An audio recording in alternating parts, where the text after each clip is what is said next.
than a Hasidic Jew. You catch 2 thumbs down like a Matty Rich movie review. Your individuality's missing like Adam Walsh. Your image bigger than the hair on Diana Ross. Too hardcore inside of my art form, worshiping the ground that I walk on school. But why you being me, who's being you? I'm hot like Patra, doggy style on all fours. Enter career like Christopher Williams did Albie Shores. Mass hysteria, malaria comes through your area. You couldn't touch my style with hands across America. I slaughter, spit in your water like Kissy Holmes. Leave you needing orthoscopic surgery like Quincy Jones. Cause I can give Dudley, Demi, and even Melba more. Van Halen, Eddie, get Helen ready, make Pauly Shore. Your new single sounds like the Double Dutch Bus remix. Watching you collapse and die like you was River Phoenix. Me and rap go back like LL's hairline. Nigga, fuck a punchline, I write fucking punch rhymes. I'm gorgeous, so when I perform, just leave your girls at home. I'm the best thing that happened to bitches since the straightening comb. When I'm a venom, spitting venoms, I never go soft. I make that pussy snap back and forth and forth. Some more outtakes over B-Rich rough breaks. I write more rhymes than Rick James make license plates. So lift every voice and sing. Cause I don't need no partner to swing. What you talking about? What you talking about, man?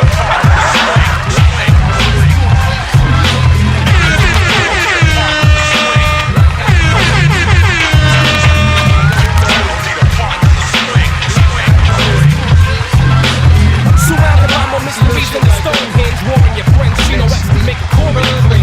Urinating in the audience when you perform, biting the heads off chickens and bats like I'm. What it is, you really do. You.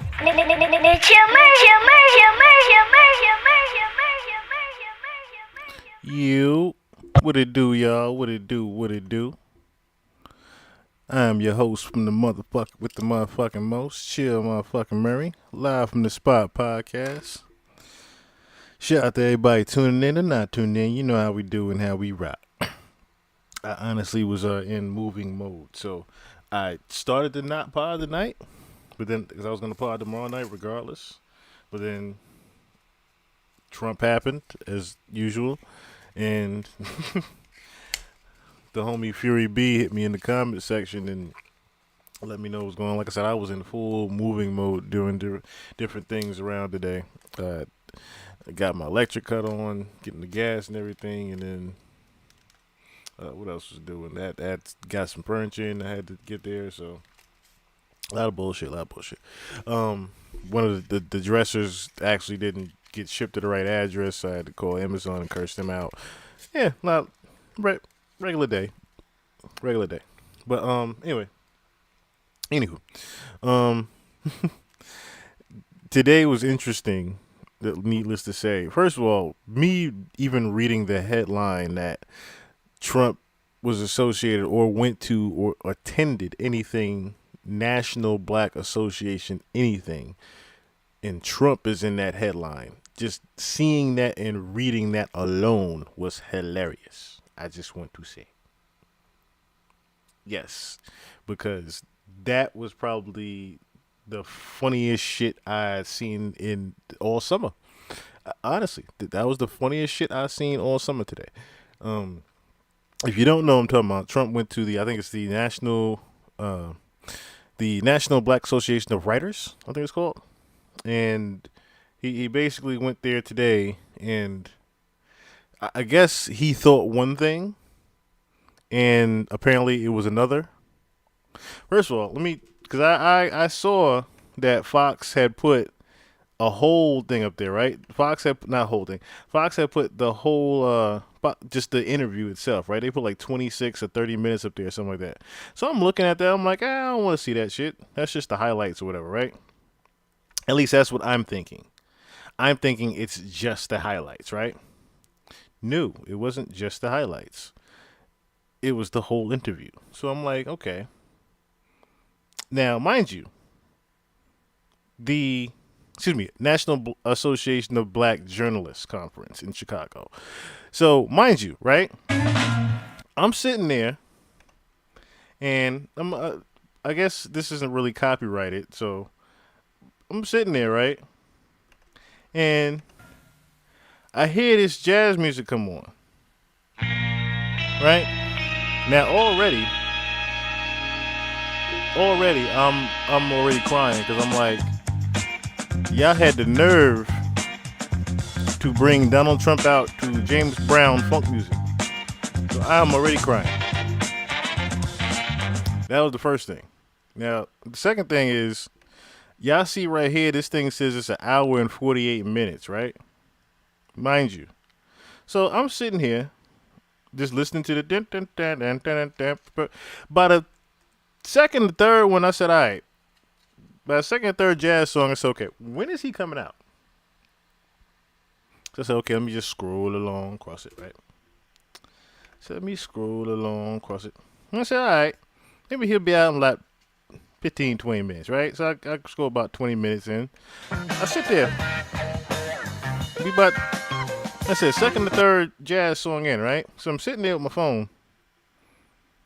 Let's pick up my phone, so I was scrolling real quick. I said, all right, he'll be out in a minute. About the third or fourth app that I had opened and closed, and it was about the 30 or 40 minute mark in, I said, where is this nigga at? So, okay, scroll along. This nigga didn't come out until damn near an hour and 10 minutes into the actual time he was supposed to be there. Mind you, as you see here, I am at the 1:11 mark of this video. This shit is only an hour and 48 minutes. Nigga, it is 36 minutes left and he still ain't on the stage. Understand that part. So, let's get to when he finally, see this is, I'm going to play this part right here because this is hilarious too. How many times they had to announce that he was coming out and didn't come out. And career fair. We are about to begin a conversation with former President Donald Trump. We ask that the professionalism that we all bring to our newsrooms and workplaces every day is the same professionalism that is maintained in this arena. That's funny as shit that y'all had a disclaimer. The fact that it's Trump and y'all had a disclaimer, hey, don't throw nothing at this nigga, don't slur at him, don't spit at him, don't shoot him, nothing. Just give him some respect. We all know he hate us, but let's still give him respect in the house. Let's let him come to the barbecue and speak his piece. We know he don't like us. He's not like us. But let him come to the barbecue and speak his piece. That's basically what I got from that. Please welcome to the stage ABC News senior congressional correspondent Rachel Scott.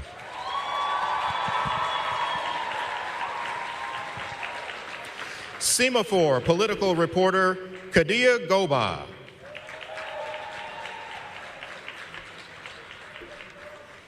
And anchor of the Faulkner Focus and co-host of Outnumbered on Fox News, Harris Faulkner.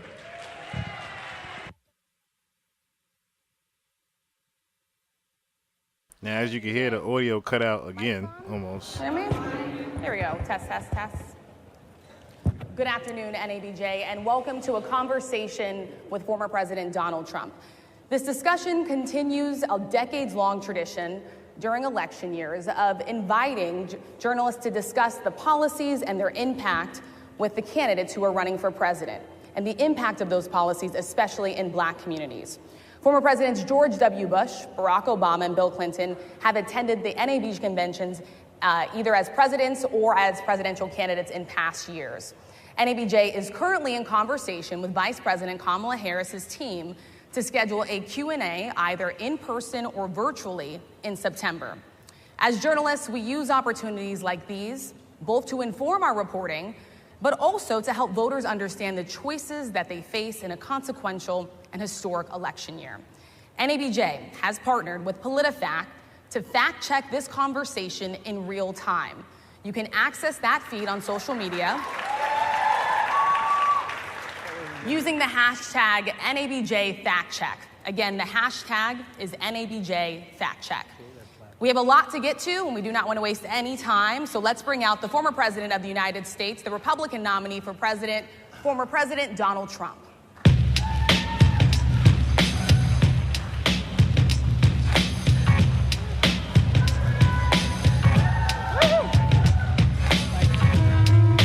The amount of non-claps is awkward. You hear the woohoo, woo, people standing up. I ain't see a soul clapping or cheering except for the woo. My goodness gracious, the hate is real in the room for him. Hi, Mr. Trump. Rachel Scott, BBC. Thank you. And they kill me with this music.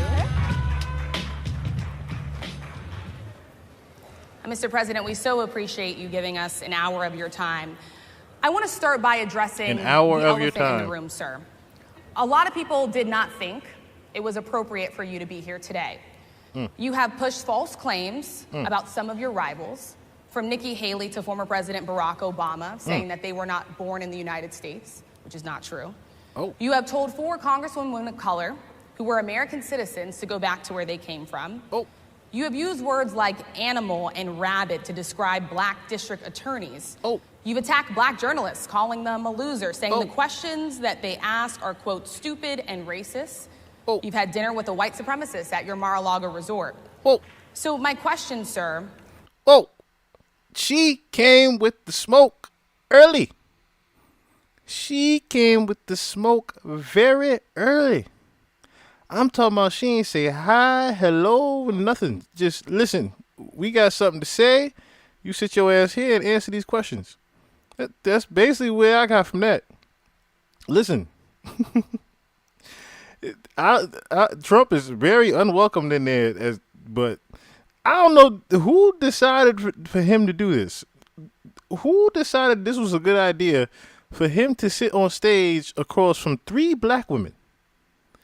Can someone explain that part to me? Who authorized him to sit across the stage from 3 black women that he does not like?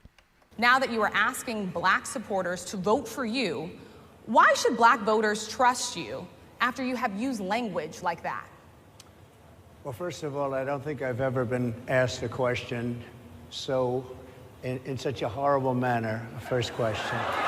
You don't even say, hello, how are you? Are you with ABC? Because I think they're a fake news network, a terrible network. And already, he said, look, I understand. y'all don't like me right now, but I've never been introduced so horribly in my life. I understand you people do not want me here, but I mean, you could have at least said hello, shook my hand, something. You see how he even got intro when he walked in there? He just said, hey, what's up? He didn't even go over to shake the lady hand or nothing. Supposedly they had an interview back in the day, or a couple of weeks ago. He ain't even go shake her hand. He ain't go put a hug or nothing. He just went for the church handshake real quick when he came in. Trump is on 1,000 already. They done put him on 1,000. She done set him off, and he ready to go off. You don't introduce Trump like that and expect him not to bold and saw red now. I think it's disgraceful that I came here in good spirit.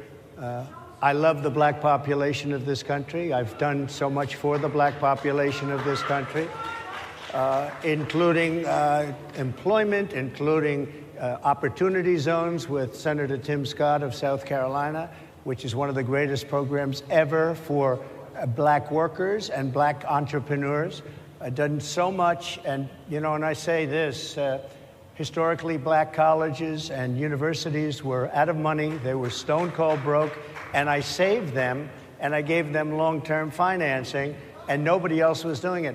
I think it's a very rude introduction. I don't know exactly why you would do something like that. And let me go a step further. I was invited here, and I was told my opponent, whether it was Biden or Kamala, I was told my opponent was going to be here. It turned out my opponent isn't here. You invited me under false pretense. And then you said, you can't do it with Zoom. Well, where's Zoom? She's going to do it with Zoom, and she's not coming. And then you were half an hour late, just so we understand. I have too much respect for you to be late.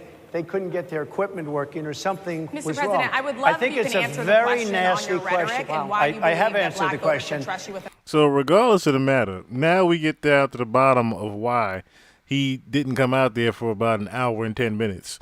Supposedly it was sound equipment, and he's saying that she was 35 minutes late. From my gathering, I'm thinking that he was the one that was 35 minutes late.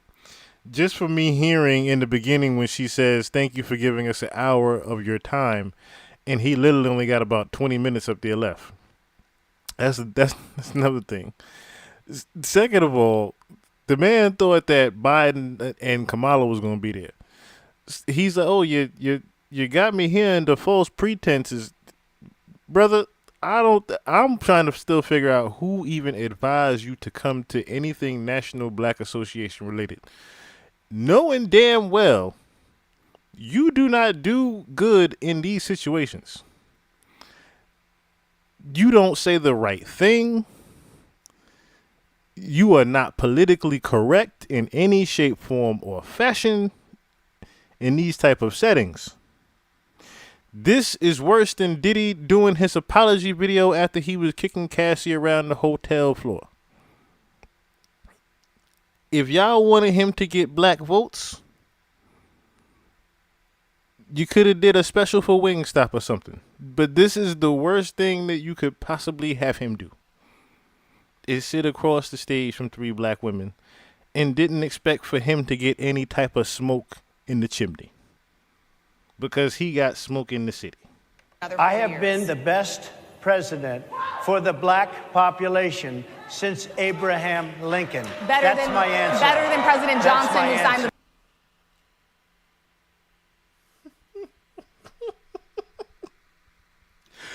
the The nerve of him the nerve he had to say that.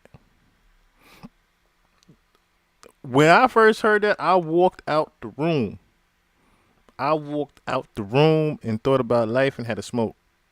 This man said he is the best president for black people since Abraham Lincoln. Just completely skipped over Obama. And yes, the first black president as well.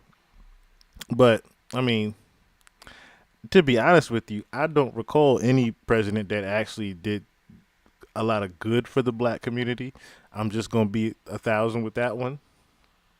There hasn't been too many that have done for the black community at all in president's history. Let's just be honest there. Voting Rights Act. And for you to start off a question and answer period, especially when you're 35 minutes late because you couldn't get your equipment to work in such a hostile manner, I think it's a disgrace. Let me just ask a follow-up, sir, and then we'll move on to other questions here. Some of your own supporters, including Republicans on Capitol Hill, have labeled Vice President Kamala Harris, who is the first black and Asian American woman to serve as vice president and be on a major party ticket, as a DEI hire. Is that acceptable language to you? And will you tell those Republicans and those supporters to stop it? How do you define DEI? Go ahead. How do you define diversity, equity, inclusion? Okay, yeah, go ahead. Is that what your definition? Give me a definition then. Would you give me a definition DEI. of that? Give me a definition of Sir, that. I'm asking you a question, a very direct question. You have to define it. No, you have to define it. She just literally broke down the entire acronym to you. You still talking about something. You had to define it. Define it for me if you would. I just defined it, sir. Do you believe that Vice President Kamala Harris is only on the ticket because she is a black woman? Well, I can say no. I think it's maybe a little bit different. So I've known her a long time indirectly, not directly very much. And she was always of Indian heritage, and she was only promoting Indian heritage. I didn't know she was black until a number of years ago when she happened to turn black, and now she wants to be known as black. So I don't know, is she Indian or is she black? She has always identified as a black woman. She went to a historically black college. I respect either one, but she... Yo, the balls on this nigga, I swear. Listen, he failed at being our president, but damn it, he will never fail us at being a stand-up comedian up there. He will never fail us with that. Brother said, look, last time I checked, she was Indian. Next thing I know, she was black. I didn't even know she was black. Yo. Oh, my goodness. And I'm going... for the sake of being politically correct in some type of way here, I'm going to leave my own personal opinions of Kamala Harris alone for the moment. But that was damn funny. I cannot... You can't deny the fact that was funny. Obviously doesn't. because she was Indian all the way, and then all of a sudden she made a turn and she became a black person. Just to be clear, sir, do And you I believe think, that I think she is somebody should look into that too when you ask continue in a very hostile, nasty tone. It's a direct question, sir. Do you believe that Vice President Kamala Harris is a DEI hire, as some Republicans I really don't have know. said? I mean, I really don't know. Could be. There are some, and there are plenty. I know. Fury, that's the funniest part about this shit. He telling her to define it because he don't know what the shit be. This lady right over there, Harris, is a fantastic person who just interviewed me at length. And we had a great interview, I think, and I heard you got very good ratings on that interview. You told me it was the longest one of your life, so we had a good discussion.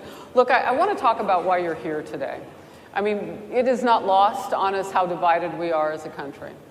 And as you were coming today, we really got to see that we were divided along the lines of race, along the lines of gender. And there is this question of, in this moment where we are, why come here? What is your message today? My message is to stop people from invading our country that are taking, frankly, a lot of problems with it. But one of the big problems, and a lot of the journalists in this room I know and I have great respect for, a lot of the journalists in this room are black. I will tell you that coming from the border are millions and millions of people that happen to be taking black jobs. And then he goes into majority of the journalists in this room are black. I mean, and you could tell there was a good handful in there that's like, well, not quite, but I mean, we get what you're trying to say, Trump. Yes, Norma, I love it too. He's the freestyle king, I tell you. He is freestyle king up there because he gonna land. He gonna land a punch. He gonna land that punch somewhere. He really is. And then for him to go right into this with black jobs. You had the best. What exactly is a black job, sir? A black job is anybody that has a job. That's what it is. Anybody that has a job. A black job is I'm putting that in a t-shirt. A black job is anyone that has a job. I'm putting that in a t-shirt, I swear to God. What is he talking about? See, this is what I loved about this. Because this was we going to invite him to the barbecue and we going to jump him. He don't know we going to jump him, but we going to jump him. And this is exactly what happened up here.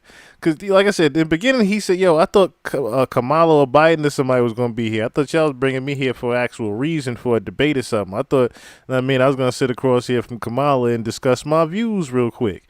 No, we brought you up here for this roasting. That's what we brought you up here for. that has a job. All right. And Mr. they're taking the employment away from black people. They're coming in, they're invading. It's an invasion of millions of people, probably 15, 16, 17 million people. I have a feeling it's much more than that. And everybody's... The fact that this is his political, his whole political agenda to push is the invasion. The invasion. Right? In my opinion, it's kind of subliminal predictive programming for something else. We've already covered before. Project Bluebeam, maybe. But the fact that he keeps emphasizing on the invasion the whole time, it also lets me know that he doesn't really have a political plan other than the one that they already have planned for him with Project 2025. It's literally a box of rocks up there. There is no type of blueprint that he has together for the next coming 4 years, if he even was to be elected at all. Because like I said, my whole thing is I believe that they're trying to get a dictatorship going. Now, the things can change. I definitely will say that. Things I think can change, especially in light of The Simpsons trying to say that Kamala Harris is definitely going to become president. But it looks like she becomes president after Trump. It pretty much looked, from The Simpsons angle, it looked like she was pretty much going to become president after Trump had already become president, and we've had the cyber attack and all this other stuff happening, which we're going to get more into that later on as well. But again, back to Mr. Trump not having anything else to say, but talking about his political agenda of the invasion, and people are coming in taking black jobs and this and black jobs that, and the invasion. I mean, we saw a video where there were a lot of shelters opening up in the city, and this was supposedly happening across the nation, to where these hotels, the hotels that are pretty much going out of business, they're going to become shelters. I have noticed that with like I said, with New York City, a lot of the older hotels that people don't necessarily frequent too much have become shelters now underneath the American eye. I've been seeing what's happened. The first group of people, the black population, is affected most by that, and Kamala is allowing it to happen. She's the border czar. She's the worst border czar in the history of the world. There's never been a border czar like this. She's never even essentially been. She said she was there once, but not the right part of the border. So she was a border czar. She's done a horrible job. These people are coming into our country, and they're taking black jobs and Hispanic jobs, and frankly, they're taking union jobs. Unions are being very badly affected by all of the millions of people that are pouring into our country. And one thing, as we discussed, many of these people are coming in from mental institutions, from prisons, from jails. They're gang members in other countries. Other countries are setting loose their prisoners. They're opening up their prisons and their mental institutions, and they're taking their bad people, drug dealers, gang members, and they're bringing them into the United States. And by the way, their crime rate is going down, and our crime rate is going to be a disaster. Mr. President, I want to get into how you address some of the issues. First of all, crime going down in any place is always a good thing. Second of all, there was already gangsters here. There's already crime here. Immigrants coming in is not the reason why crime has risen. Let's just be honest there on that. That ain't got nothing to do with immigrants. That's, without trying to get too far off topic of what's going on, that is our, quote unquote, allegedly our government bringing in those guns and us getting to use them, is what's happening there. What it do, Fast Life Forever? What it do, Miss Teresa coming in? Chat not voting for either one. Neither am I. I saw cool meme earlier. Had a picture of Kamala Harris that said, "Vote for me," with the song playing, "Hell no to the no, no, no." Issues with black communities. And I say that plural because we live in communities of color that are different. We're not all the same. We don't vote the same. We don't think the same. Sure. It's not monolithic. So as you come here today, I want to talk about something that bursts, and this is the weight of the inflation on this country right now. The nonprofit Money Management International recently released data from its mid-year analysis that we have found a 52% rise in people who are seeking counseling for being in credit debt. They're paying for food that is sky high on their credit cards, and now they can't pay that off. The credit counseling nonprofit MMI, as I said, is saying now that they've seen surges that they haven't seen since we were in a pandemic of people in financial trouble. Much of that falls on the shoulders of single moms, single black moms, when you look statistically. Yeah. How do you turn it around? What's your plan for the black community when it comes to money? So, first of all, it's very hard to hear you for whatever reason because of the fact that they have bad equipment, because I guess, this woman was unable to get the right equipment. But it's very hard for me to hear you, but I can hear every other word. It's very difficult, actually. But so I don't know if they can fix it or do something with it, but I'll do the best I can with it. The inflation is absolutely destroying our middle class, our working class, virtually every class. Inflation is a disaster in our country. Inflation is a country buster. It breaks every country. And we had, in my opinion, the worst inflation we've had. They say it's 58 years, but I think it's much more than that. It's been devastating. And if you just take a look at a lot of things they don't include, like interest rates. Interest rates went from 2.4% to 10%, and you can't get the money. People can't buy houses. They no longer have the American dream. Young people, young black people, they don't have the American dream anymore. They can't buy a house. They can't borrow the money because of the cost of the money. They can't buy because of the cost of housing, because of the cost to build it, because of inflation. Inflation is a disaster, and it's destroying our country, and it's destroying the black community probably as much or So what do more you do? than any What's your plan? You know what we have to do? We have to bring down the cost of energy, and that's going to bring down the cost of inflation. This was all started with a bad energy policy by Joe Biden.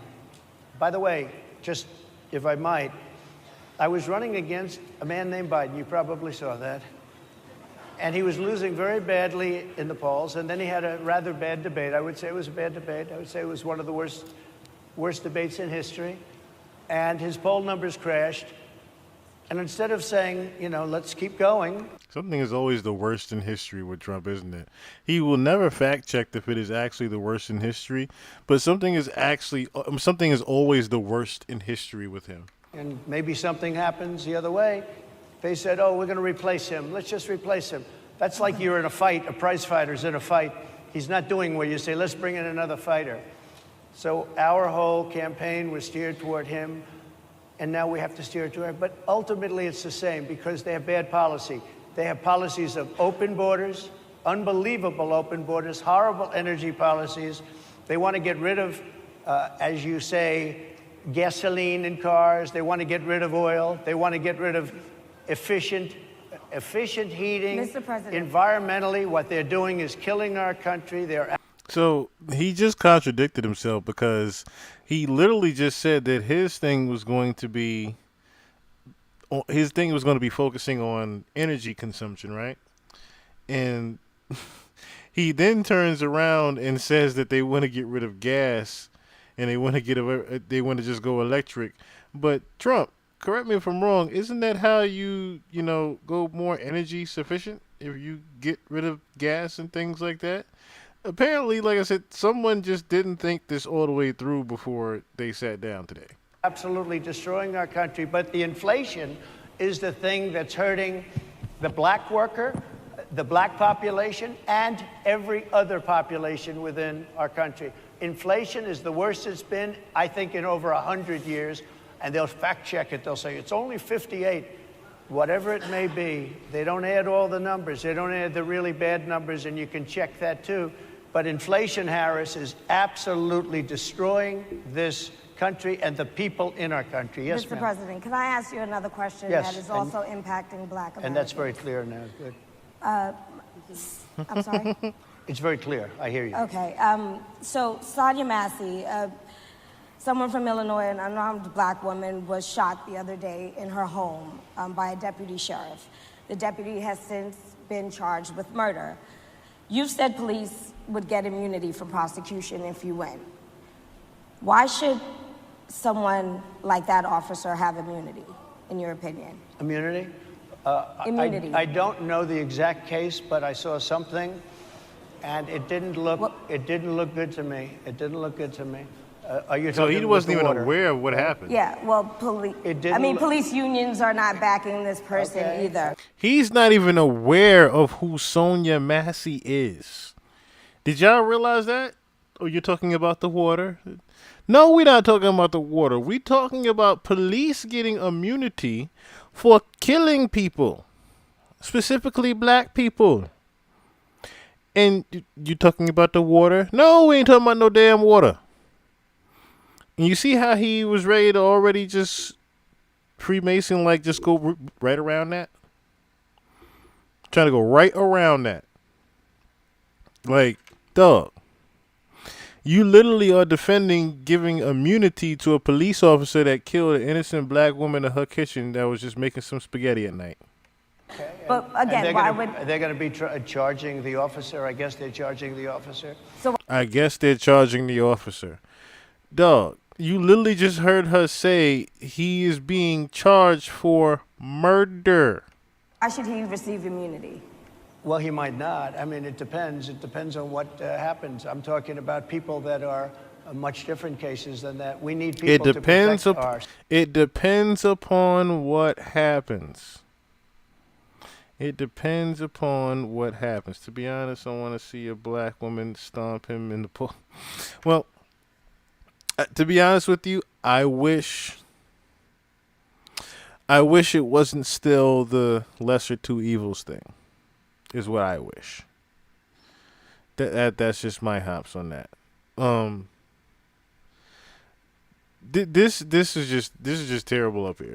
And but The fact that he really does think that a police, because it depends upon the situation. The fact that he's oblivious to what happened to Sonia Massey is our point right there. Like, you're not like us, man. You're talking about you want to do for the black community.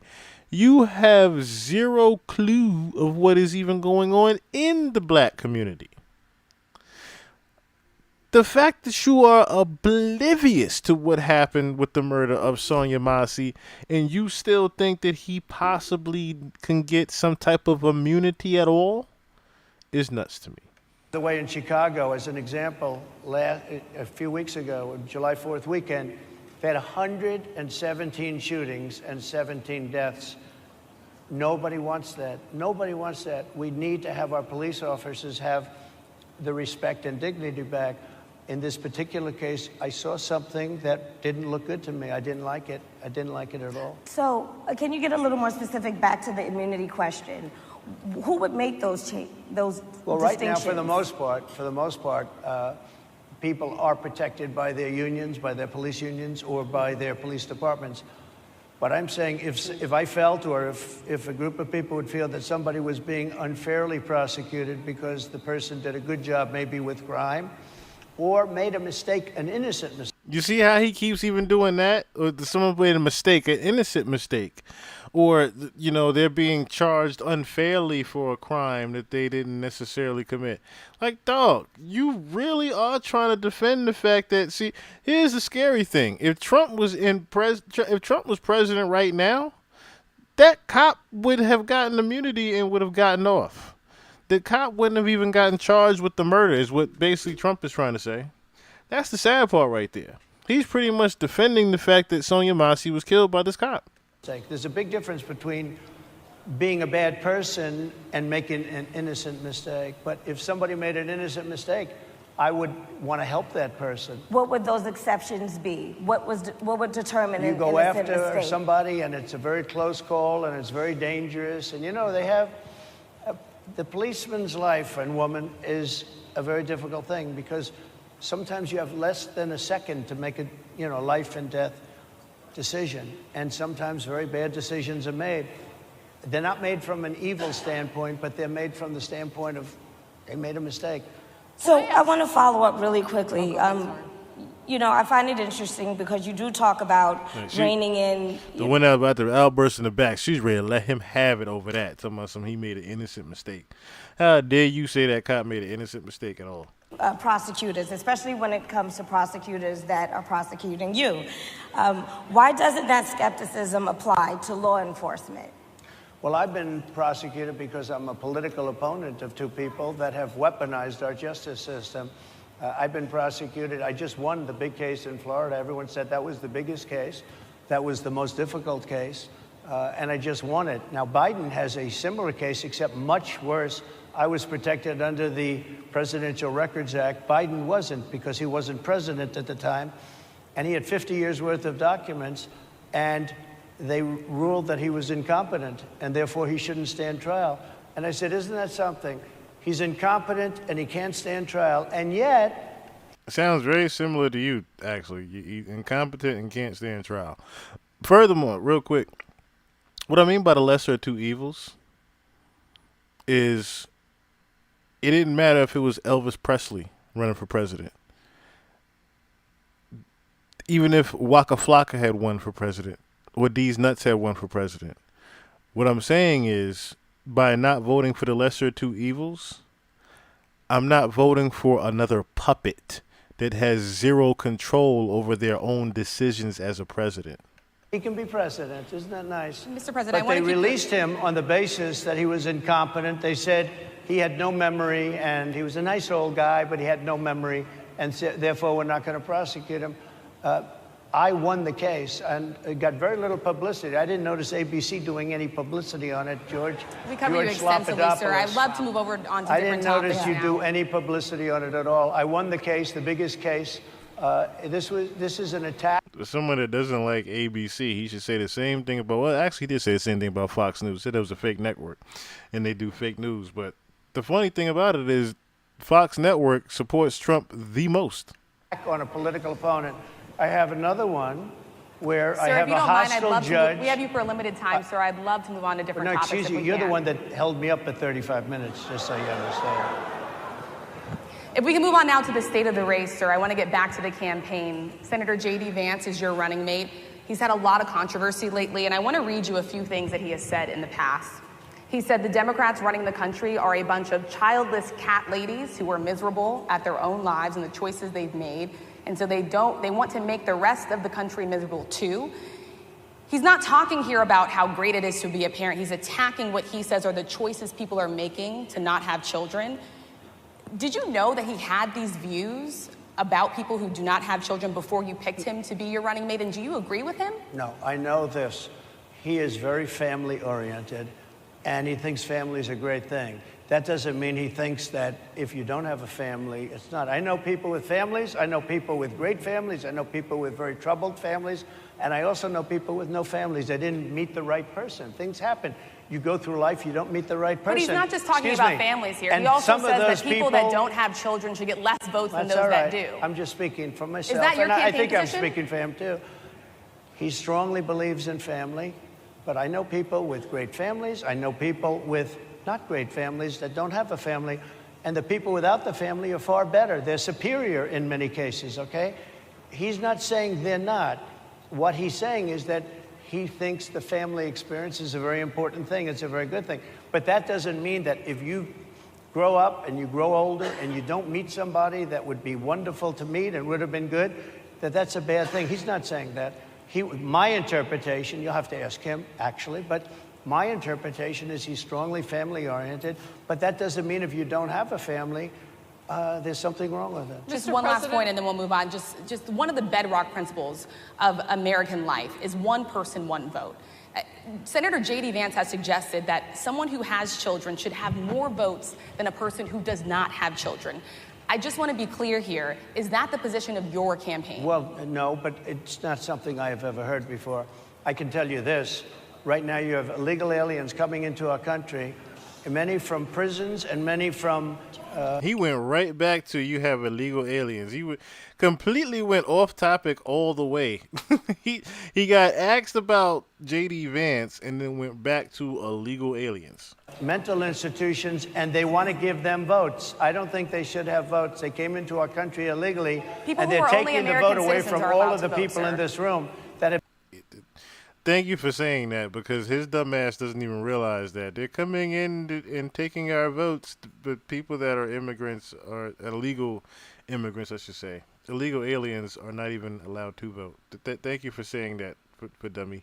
been here a long time, that have worked hard, that in many cases, and you'll see this happening, if I'm not elected, you're going to see it happening. If I am, you're not going to have any problem. But you're going to see it happening a long time. You're going to see the people in this room and people outside of this room are going to be losing their jobs to people that have come into this country illegally. Mr. President, can we stay with just kind of the state of the race right now? Because I felt like that vice president question, candidate question was right in there with that. So let's talk about J.D. Vance for a little bit. He's had some stumbles out of the gate. I don't know if you're hearing what we hear as reporters, but it's been a tough couple of weeks for him. Why did you choose J.D. Vance? Why did you choose him? And I'm having a hard time hearing, too. I I know chose him everybody because, out there can, but it's I'll hard tell to you hear. why. I chose him because he's a very strong It's fine. believer in work and the working man and woman, and especially the working man and woman who have been treated very unfairly, because you have many of them in this room. But you have many of those people, they were treated very unfairly. They worked very hard and they were treated unfairly. He wrote the book that became a bestseller. The movie became a smash hit. He's a very smart guy without the benefit of having a family that has contacts, like a father that was well connected. He got into Yale Law School. He graduated in 2 years from Ohio State, summa cum laude. I mean, you take a look at, his career has been an amazing career. He started off at a level with... He Yeah, it started off on a high level, is what you're about to say. Like, despite the fact that his father had connections, look, that alone right there, his father having the connections, is why he got into Yale in the first place. Second of all, if we're gonna be, if we're gonna be honest here, the last place you could have said to me would have been Yale, because we all know about Skull and Bones. So now you're just telling me that the same thing that what we've already known and confirmed now, that you basically aren't allowed in the political party unless you go to Yale or Harvard or have some type of affiliation close to. A difficult family situation, very difficult with the mother and the father and everything else. He ends up going to Yale Law School and was one of the top students, became the head of the law journal. I mean, it's an amazing thing.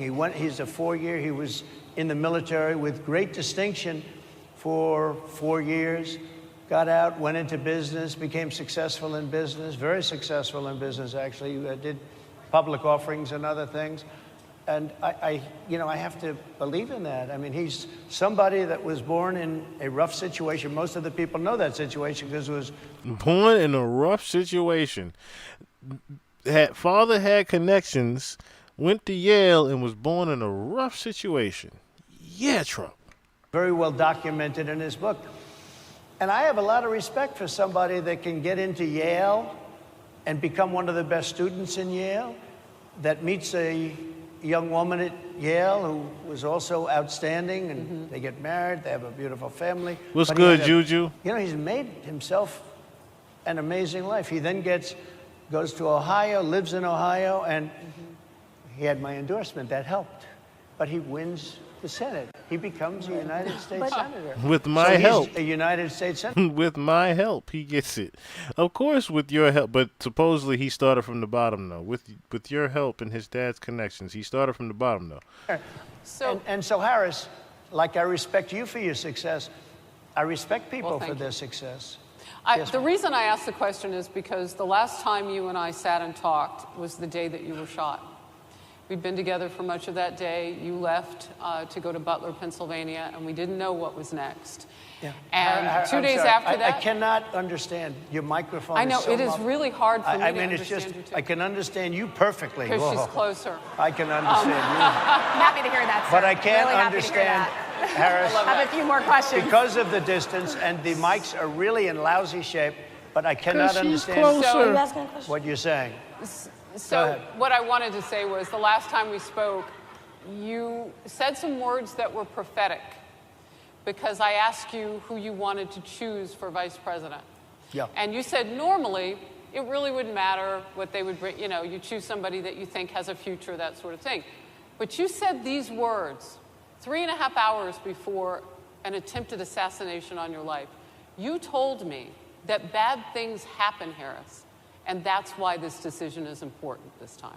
Bad things happen. You said it twice. When you look at J.D. Vance, is he ready on day one? Typical Trump. He says things twice. Ready on day one, if he has to be. I've always had great respect for him, and for the other candidates, too. But I will say this, and I think this is well documented. Historically, the vice president, in terms of the election... Dear God, Fury B, you hit the nail on the noggin. I was waiting for somebody to notice that part. It's not how fucking speakers work. Like, we understand that, y'all can't hear each other on a stage. God knows I don't know how. But we can hear y'all asses loud and clear, as well as the crowd can hear y'all loud and clear. That is hilarious. Does not have any impact. I mean, virtually no impact. You have 2 or 3 days where there's a lot of commotion as to who, like you're having it on the Democrat side, who it's going to be. And then that dies down, and it's all about the presidential pick. Virtually never has it mattered. Maybe Lyndon Johnson mattered for different reasons of what we're talking about, not for vote reasons, but for political reasons, other political reasons. But historically, the choice of a vice president makes no difference. You're voting for the president, and you can have a vice president who's outstanding in every way, and I think J.D. is. I think that all of them would have been. But you're not voting that way. You're voting for the president. You're voting for me. If you like me, I'm going to win. If you don't like me, I'm not going to win. I'm going to get my J.D. Vance question in. J.D. Vance? I'm going to get my J.D. Vance question in. To your point and to Rachel's point, he, has a lot of opinions about childless women like myself or divorced people like yourself. Do you think, my point is here. At least it was said in a friendly manner. My point At least it was said in a friendly manner. No, the hell it wasn't. is, do you think the Republican Party is getting a little bit too judgy about people's lives when you think about abortion or when you think about what J.D. Vance is saying? I don't think, look, I think that the Democrat Party is really the one that has the problem. I think they're radical on abortion because they're allowing abortion in the 9th month. They're allowing the But I death. think it's They're about allowing freedom, the death of a baby after the baby is born, based on Sir, the that governor is of illegal Virginia. in every state That's- in the country. Based on the governor of Virginia, Executing a they're baby allowing in the every death state of the in the country baby is illegal. after it's born. It's They're a allowing crime. abortions in the 8th and 9th month. Well, of Democrats pregnancy. have denied I think they're right. And I That's think insane. the Republican Party is actually much less. I think I've made them much less radical, perhaps, but the Republican Party, what we're doing is bringing it back to the states where everybody wanted it. Democrats, Republicans. What's even more hilarious is as you listen to him, it makes you really, it makes you really sad for the country. For the simple fact that you know that he has not 1, 2, 300. This idiot has millions of supporters behind him. That is the funniest thing about it. The saddest thing and the funniest thing about it. The yin and yang laughter with this one. The amount of stupid shit that he says, on top of how many times he repeats himself, how much he doesn't even know what the American policy is. He doesn't know what government policy even is, let alone any of the definitions in it. The fact that he doesn't even know half of the things that, a former president, even the basic things a former president would know, he just don't. And it's the fact that he has millions of supporters is hilarious. Liberals, conservative, everybody wanted abortion brought back. They didn't want Roe v. Wade in the federal government. They wanted it, everybody But the wanted majority it of back. Americans oppose Excuse Roe me. v. Wade being They overturned. don't Multiple know polls have about showed that, this. sir. Right now, they're voting. It brought it back to the states. Now, I happen to believe in the 3 exceptions.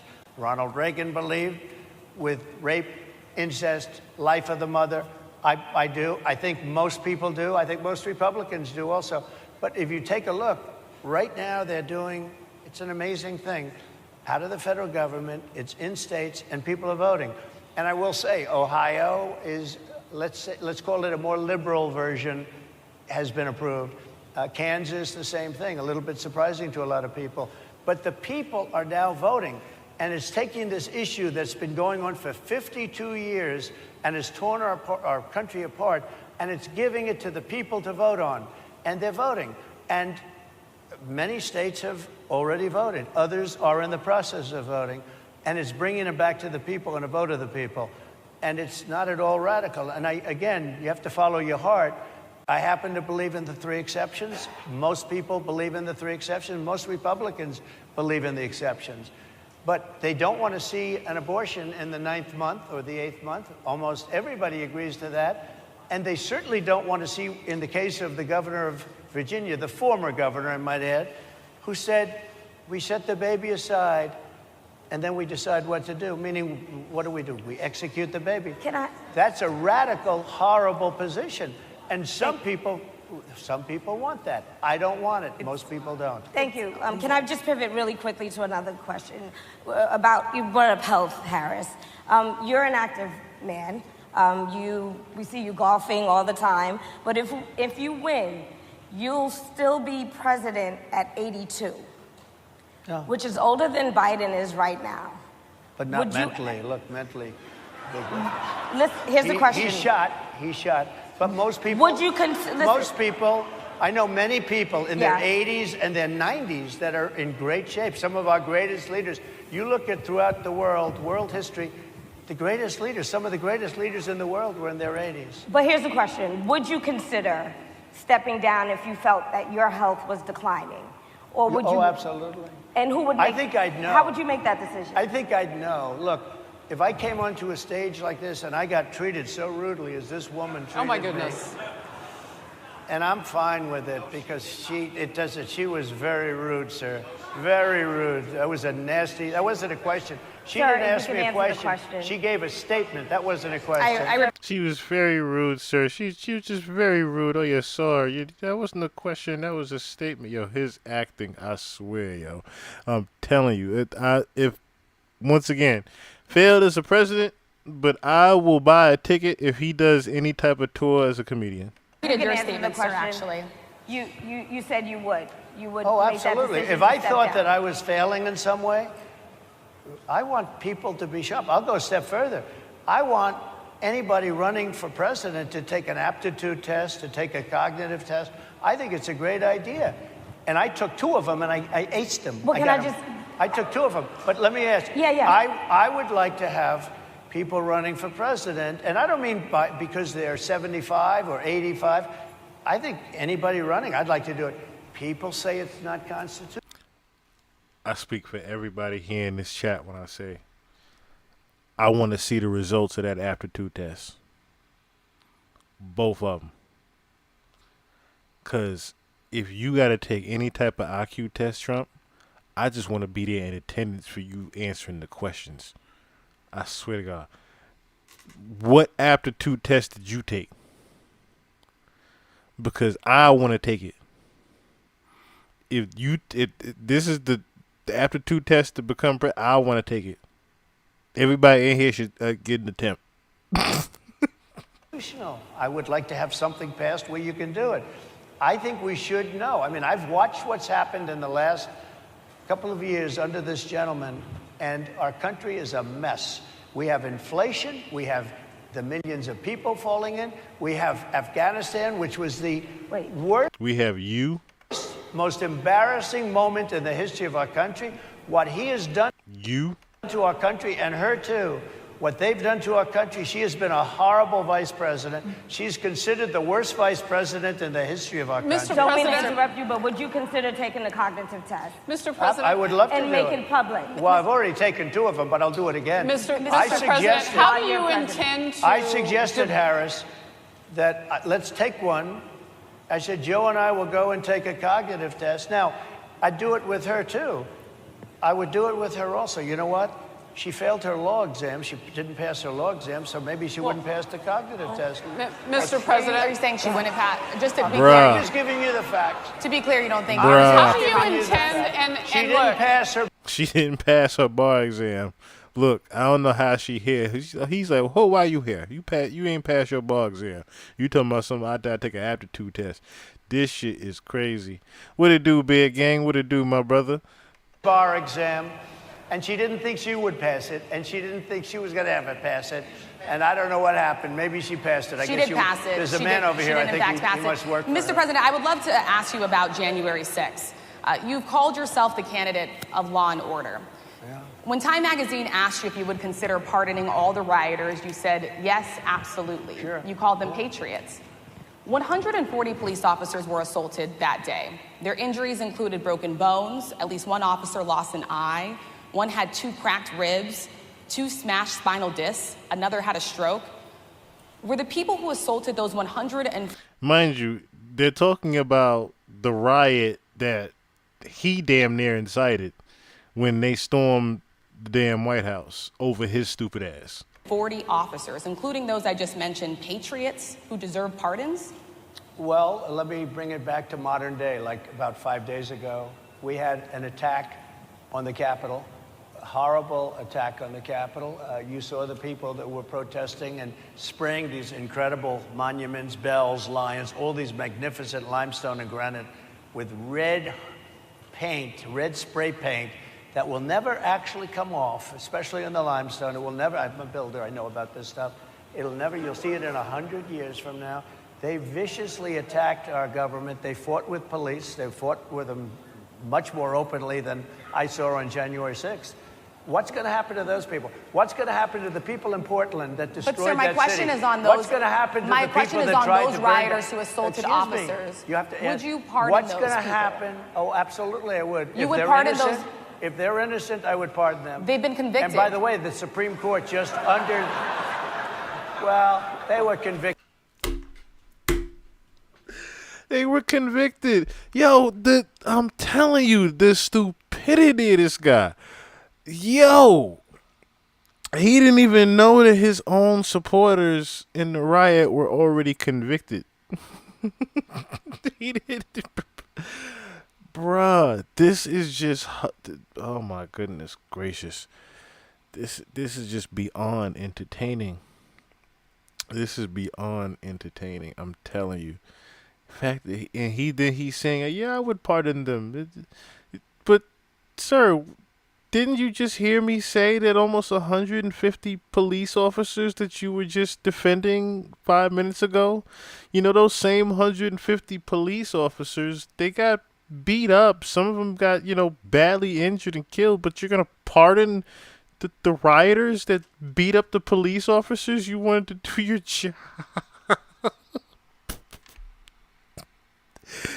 This is who y'all want president. By a very tough system. How come the people that tried to burn down Minneapolis, how come the people that took over a large percentage of Seattle, how come nothing happened to them? How come the people sir, we're talking about people that were seen beating officers with flagpoles, dragging them down the stairs. They're on video. Have you seen that video, sir? Oh, really? Well, you would pardon those rioters? They shot a young lady in the face who was protesting. They shot her in the face. Nobody died that day. You do know that. But people died in Seattle. Nobody died, but people died in Minneapolis. You know people died in Minneapolis. And nothing happens, and nobody ever talks, and nothing happens to those people. But you went after the J6 people with a vengeance. And I'll tell you what about the cops that were, and I'm all for the police, as you know, but what about the police that are ushering everybody into the Capitol? Go in. What about that? Look, the police that are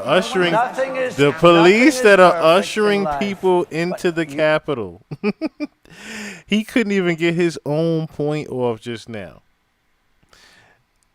And then he got caught in that one too. Nobody died. Trump, 2 people died and 1 got shot in the face. Oh, but nobody died. It was okay. But what about the people in Seattle? He just went into a full-on rant and couldn't even land. You have people from Minneapolis. You have people just from 5 days ago in Washington, D.C. They were having fistfights and fighting with the police. They were spraying and destroying. They were desecrating our monuments in Washington, D.C. 5 days ago, and nothing happened to them. And you can't have 2 systems of justice. That's why they went after me as a political opponent, because they felt they couldn't win without doing that. And we're going to win our cases, and we're going to be vindicated. But I have to spend a lot of time on that, and money. That's what they want. After the election, they won't care. Although in my case, I think they probably will, because the hatred is pretty deep. But I'll tell you, they went after me as a political opponent. That's never happened in our country before, and it sets a terrible, terrible precedent. What do you do on day 1 if you win? What's your first thing? What do? I close the border. And I do 2 things, because I can do a lot of things simultaneously. I close the border. We don't want people coming in. We want people to come in, Harris, but they have to be vetted. They have to be checked. They have to come in legally. I want people to come into our country, but they have to be vetted. They have to be checked. So when you say, what do I do? They have to be vetted and they have to be checked. I bring energy way down. What in the hell does that mean? Rates are down. What does he mean they have to be vetted and they have to be checked? You making it sound like they damn near animals. I understand people got to be vaccinated and all that, but you keep saying the word vetted like these are just dogs that are just straying across the line or whatnot. That shit don't sound cool, Trump. Inflation way down so people can buy bacon again, so people can buy a ham sandwich again, so that people can go to a restaurant and afford it. Because right now, people can't buy food. Your grocery bills are up 40, 50, 60%, right? She's agreeing to me. Oh, she's agreeing. Thank you. I like you very much. Mr. President, I think we are. But it's true. Your grocery bills are up. My fault she was not agreeing with. And then they're mandating that you buy an all-electric car. You know, Elon Musk endorsed me, and he's a friend of mine. He's a good guy. He's a smart guy. But I'm against everybody having an electric car, okay? I'm very much against that. You have to be able to, if you want a hybrid or if you want a gasoline-propelled car. But, you know, we have more liquid gold, gasoline, oil, under our feet than any other country. More than Saudi Arabia, more than Russia, more than any other country. I want to use it. I want to use what we have. I want to bring down prices, bring down costs, and I also have to stop the invasion. And remember, they're taking your jobs. These people coming in are taking your jobs. Project 2025. I think we have to leave it there by the Trump team. All right. So leave it. That is the last word. Thank you so much, That was slick. Project 2025, led by the Trump team. Mr. Trump, for coming today and joining us.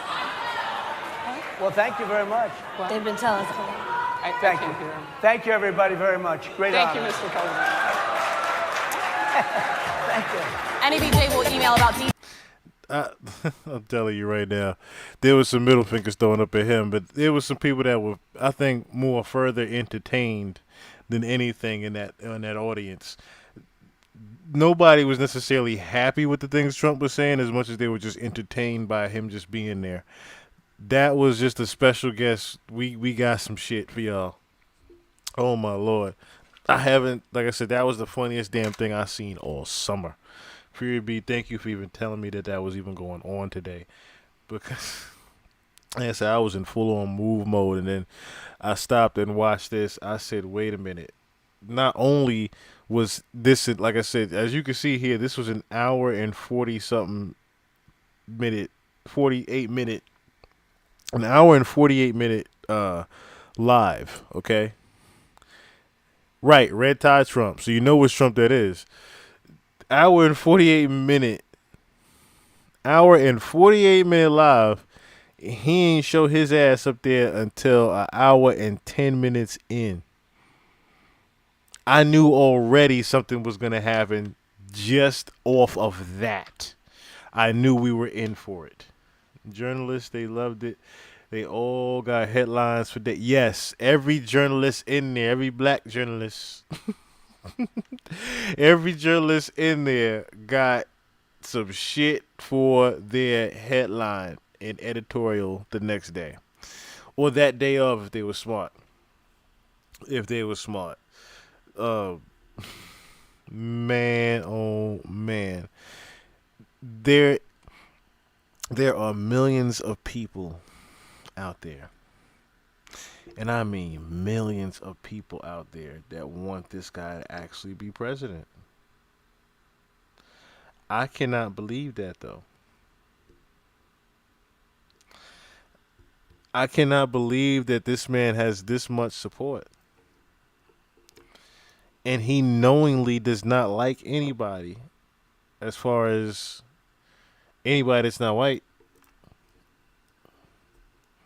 Trump don't like anybody that's not white. That's evident. Exactly. They said Project 2025. His team said, "Up, get him out of here." Nope. They don't even let him answer them questions. Don't even let him answer them questions. And see, that's another thing too. That's why he kept having to go over the invasion thing, and he had to keep running the conversation for the simple fact that they couldn't. He wouldn't answer a single question that they asked him. He just kept going around the questions with jokes. If you noticed, he really didn't answer a single fucking thing. Trump didn't answer a single damn thing up there on purpose. Which leads me to my next thing that I did have for y'all. And I was going to go over this on the next pod because I feel like I kind of feel like this deserves its own little thing. But considering the time that we are in, considering the times we're in, I think it is important. We just might as well go over it. So, shout out to Miss C once again. So, if anybody has seen by now the video, or should I say the movie, Leave the World Behind, and I'm probably gonna watch it a couple more times just to keep my wits about me. The movie is pretty much a warning. It is pretty much a warning. Excuse me. And there's a lot of subliminal messaging in there. And it's one of those type of movies where you really have to pay attention to even realize a lot of the things that's going on. Have I seen the new footage from Bohemian Grove? Are you talking about, because I have that as well. I was actually saving that for a different pod. I have the video of, no, actually, no. If you guys are talking about something different, I have a video of Dancer actually going to Bohemian Grove. I have the video of Dancer going back to Bohemian Grove, and he almost got caught. He pretty much almost got caught. But is there something else that I haven't seen with Bohemian Grove? I'm wondering now. Is there something that I have missed? Like I said, I have been in moving mode. So if y'all have seen something with Bohemian Grove, please tell me. Please tell me. I have not seen anything. Oh, Bohemian Grove took my video down.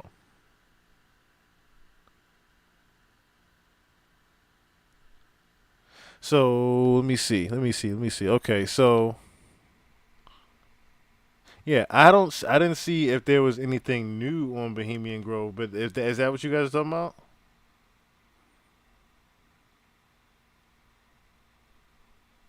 Okay, so you guys are talking about the same thing I was talking about with Dancer. Yeah, I seen the video with. So the crazy thing was I knew that video was going to get taken down.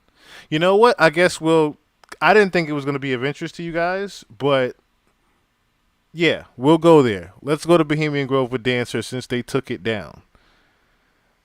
Because now they're probably going to come for me too, but I don't give a fuck. So let's go.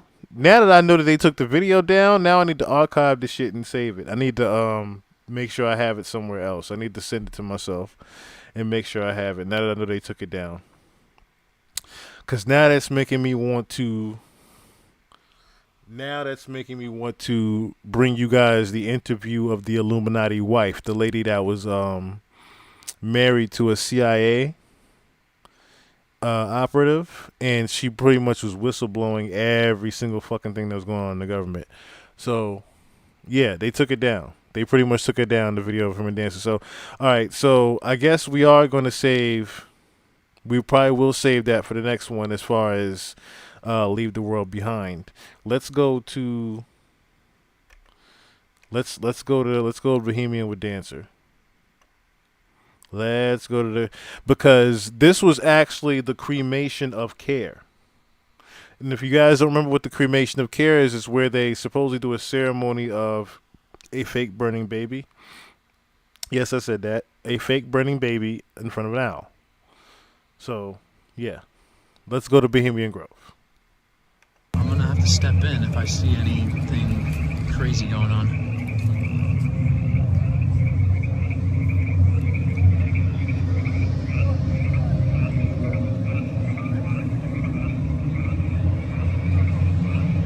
I'm going to take myself down.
Yeah, for real, Fury. I was, and thank you, Juju, for even mentioning that. Like I said, I didn't think you guys necessarily had even caught wind of what happened here at Bohemian Grove, but so what we're looking at right now is, like I said, the cremation of Care, and Dancer and his friend actually went back to Bohemian Grove, and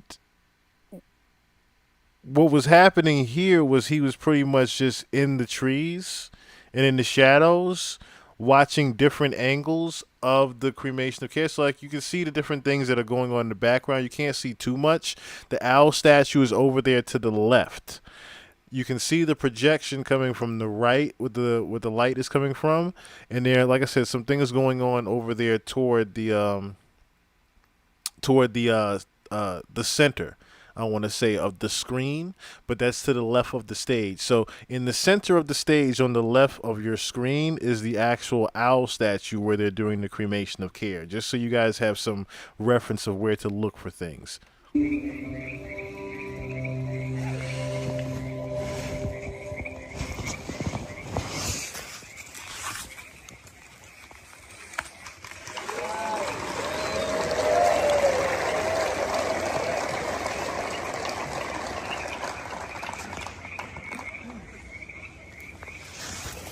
Oh, Bohemia, we are back.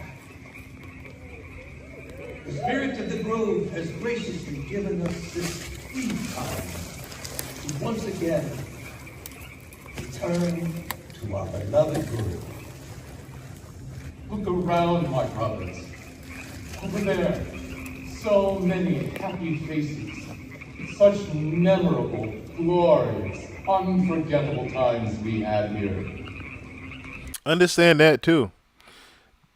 No one in the history, not even Alex Jones himself, has been able to achieve what Dancer has achieved here. Okay? Let's applaud Dancer for just that alone. Okay? This is the first time in history that I don't know how many hundreds of years that this has been going on. Yes, that's ceremony music, actually. And like I said, this is the cremation of Care ceremony that they do at Bohemian Grove every year, annually. No one in the history of this ceremony has anyone been able to document it and actually show what goes on inside Bohemian fucking Grove. What he is doing can literally get him killed. Is this real? Oh my, it is. We return to the grove. It's so good to be with you, my brothers. I'm so very heartfelt and thankful that I'm allowed to take part of this magical moment. Gentlemen, cast your eyes above. Once again, real quick, I just want to stop it just so y'all are following along. Look straight up where the flame is. If you can see the flame over there towards the left, that is where the owl statue is, where everybody is standing and listening to this.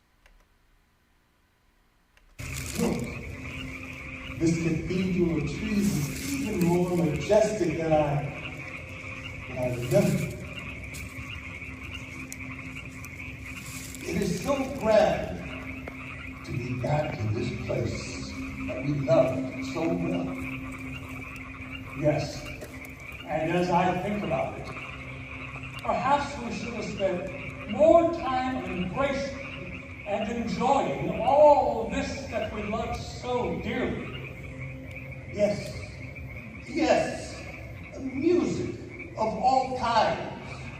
And I especially loved our talented artists' paintings, the cartoonists, and our amazing sculptors. Literature was always so close to my heart. The library in the city was where I could lose myself. Drunk, like what we're all experiencing here this evening. It's so grand. I think in our day, we were fooled into working more and creating Yes, my friend, that's true. We were fooled. Fooled by the calling of the markets, chasing deals and dollars, making... Fooled into working more. Wow. That stood out to me a lot. Fooled into working more. Oaths. The care was so relentless. Yes, I agree. Fools indeed. We were distracted by that demon care. My will to just marinate and my love for the arts was so put upon. Looking back at my temporal advice, I most surely would have spent more time composing and arranging. If only. If only. Yes, only. Yes, but, my friends, let us be fooled no more on this auspicious occasion in our magical grove, surrounded by our closest and dearest friends.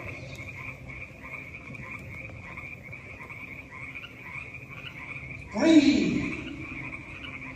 Smell the fragrance of our grove, of our majestic trees. Treasure and embrace the many talents that are around you now. It is clear we were meant to be here. Be in this moment. We are friends.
What is real that men can see and know?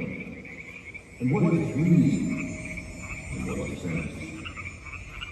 Perhaps our lives are two ways. The one, destructive, harsh, violent.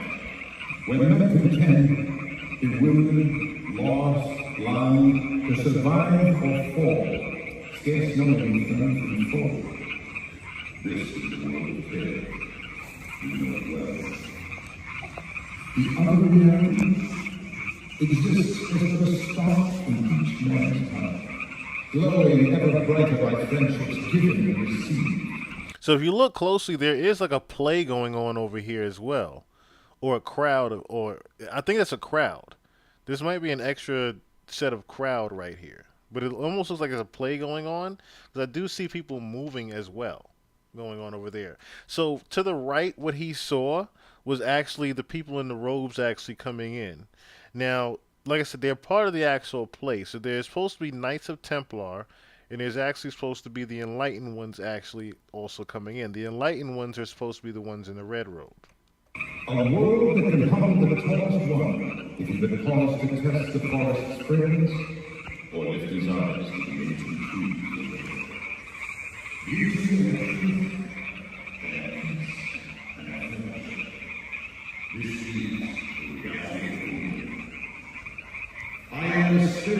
widow, soon to be here in your presence, reverently and boldly. I am with you on this most important evening we share together, and we are united.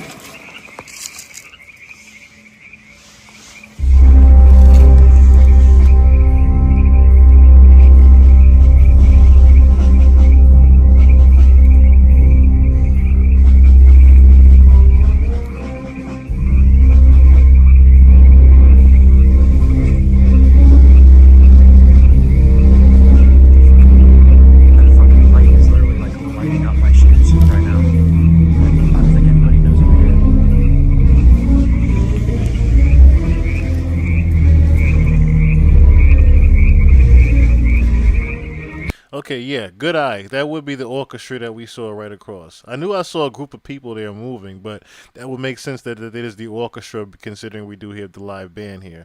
Now, what we're seeing here are the enlightened ones walking with their torches coming in.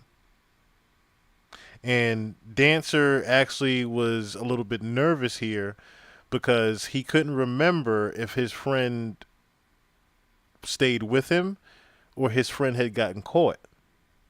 So he was a little bit nervous thinking that something happened to his friend and that he might have to actually intervene here.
The owl is in his leafy temple. May all within the grove be reverent before him. Lift up your heads, O ye trees, and be ye lift up, ye ever-living spires.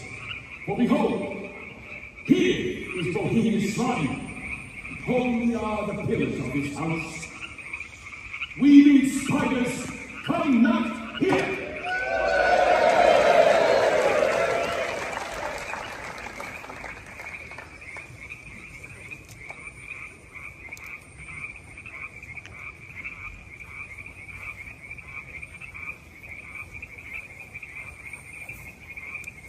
Shine soft, O warrior. real quick to give you guys a quick synopsis of what you're actually witnessing. So the ceremony itself involves the poling across a lake of a small boat, which is why you see the lake right in front of you, okay, containing an effigy of Care called Dull Care.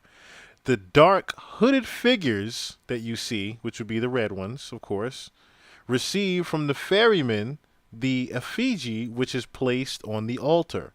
And at the end of the ceremony, it's set on fire.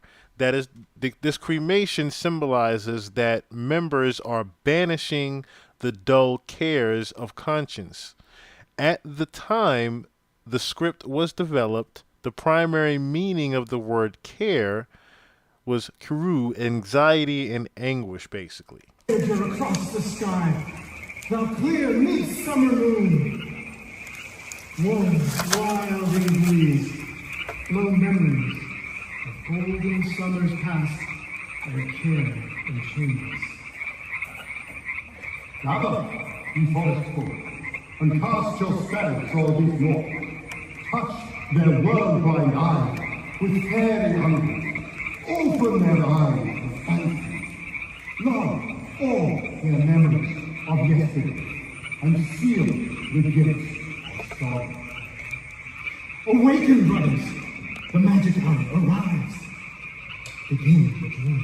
It is a dream, and yet not all the dream. Your nations and your grim gods, giants that steal your wisdom and your striving, they are Okay, and all his works are but a dream. Has vanished Babylon and goodly Tyre, so they shall vanish. But the wilding rose upon the broken battlements of Tyre, and mosses rend the stones of Babylon. For beauty is eternal, and we bow to beauty everlasting.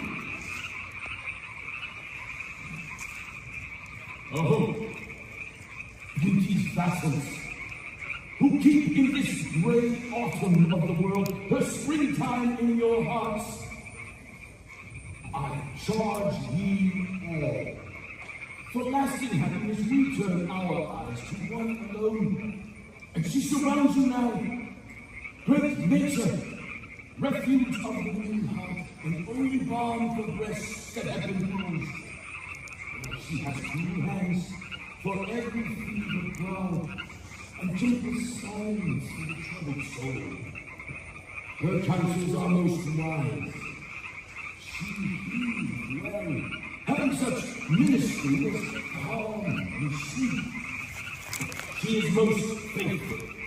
Other friends may fail, but seek ye her, any quiet place, and smile. She will rise, give to you her kiss, nor tell you any hopeful tale. Entreat her, she will deny you not, but abandon her, she will not listen. By gold you will not be her, nor by toil, nor ever at her side behold you walk. Save in the old simplicity of heart, her primal love is brought. So must ye come, as children, little children that believe, nor ever doubt her beauty nor faith, nor deem her tenderness and change or die. Priests, my brothers, care has no soul. A tempter waxing fat on the husks of division, commerce, pestilence, war, famine.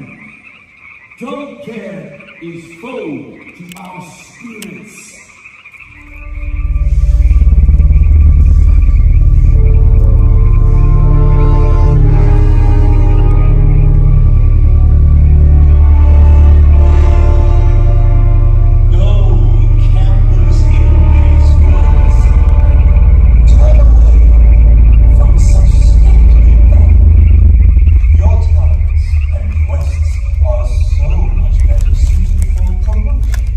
And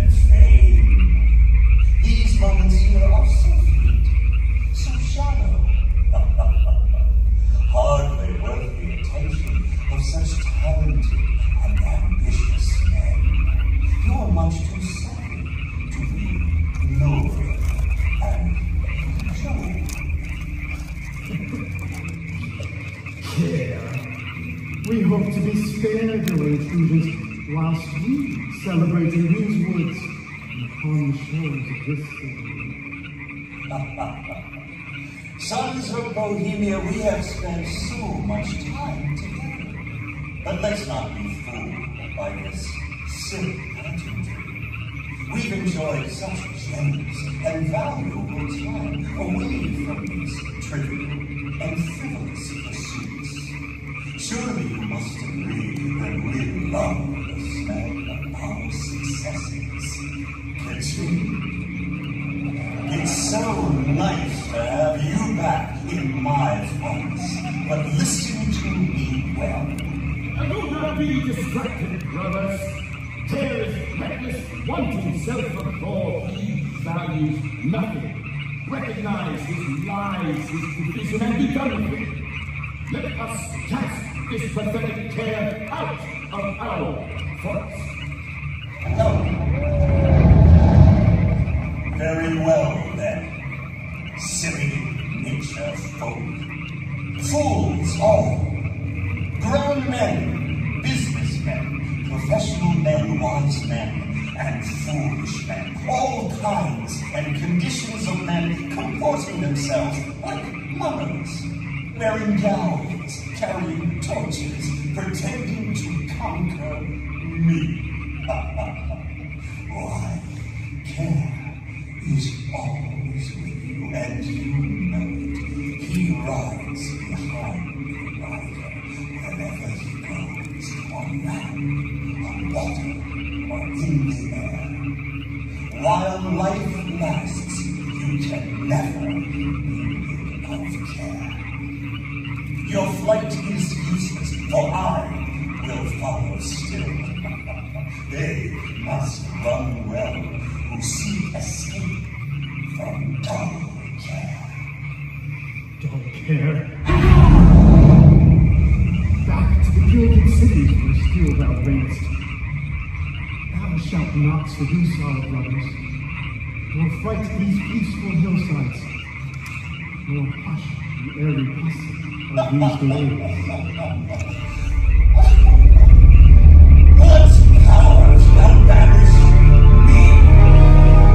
With sickness and sadness in the homes of many, preyed upon by worry and anxiety in the deeps for that night, and hustled by care. How can you hope, even for a moment, poor sons of men, to win forgetfulness of care by joining with others in pretending that he is not? You know in your hearts that the fate of mortals is wretchedness and misery. You know in the end that your little life is only round with a sea. Back with me then to your ruined city, ye men of a hopeless task. For be ye sure that wheresoever men gather, there am I among them, always. No! Thou shalt not curse these woods! Come, fool, I am hunger and pain. Behold, a power mightier than thou shall smite thee with its radiant wings. I am disease and death. Ho! Bird of Bohemia! Appear amongst thy sacred trees and banish care!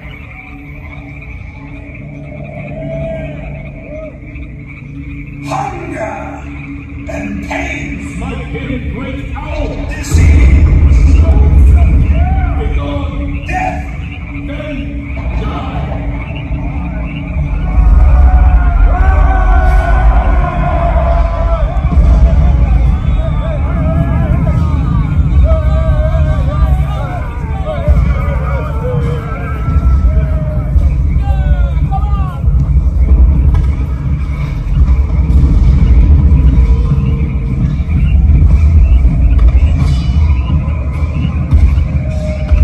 Juju hit the nail on the noggin. This shit is super intense watching.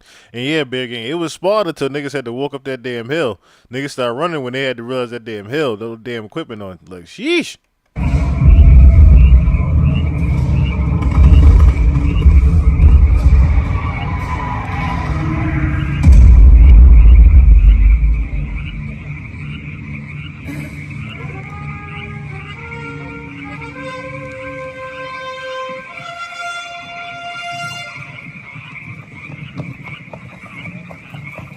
Bohemians! Bohemians! By the power of your fellowship, go carry slain! You forsook the city to find delight in your ancestral grove, but your evil genius followed you. He lurked amid the shadows of these trees. He sought to chill the circle round your fire this night. But the desperate calls of your hearts, the glad spirits of the grove have answered. They have overwhelmed the evil intruder. Tear! Your ancient enemy is no more!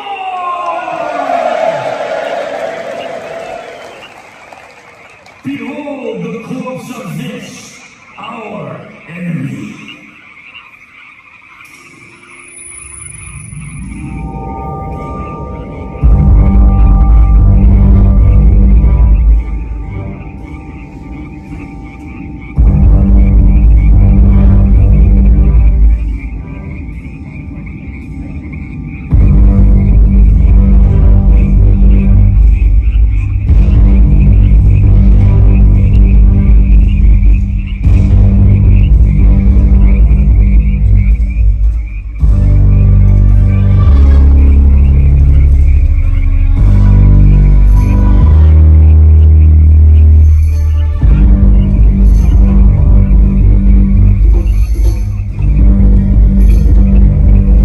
This shit right here making me want to say my prayers before I go to bed tonight. I ain't gonna lie.